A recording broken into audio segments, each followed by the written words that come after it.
شروع کرتا ہوں اللہ کے نام سے جو بے حد مہربان نہایت رحم کرنے والا ہے۔ حضرت سیدنا ابو یعلا شداد بن اوس رضی اللہ تعالی عنہ سے روایت ہے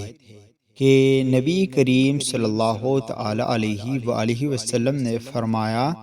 عقل مند وہ ہے جو اپنی نفس کا محاسبہ کرے اور موت کے بعد والی زندگی کے لیے عمل کرے، اور عاجز وہ ہے جو اپنی نفسانی خواہشات کی پیروی کے باوجود اللہ پاک سے آرزو اور تمنا کرے۔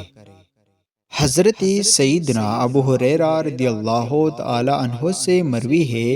کہ رسول اللہ صلی اللہ تعالی علیہ وآلہ وسلم نے فرمایا،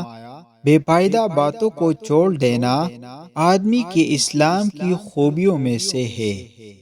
حضرت سیدنا عمر فاروق اعظم رضی اللہ تعالی عنہ سے مروی ہے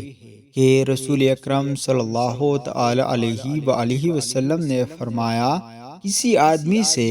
اپنی عورت کو مارنے کے متعلق سوال نہ ہوگا، یعنی اگر وہ گناہوں سے نہ بچے یا نافرمانی کرے اور شوہر اسے مارے تو اس مارنے پر شوہر سے سوال نہیں کیا جائے گا۔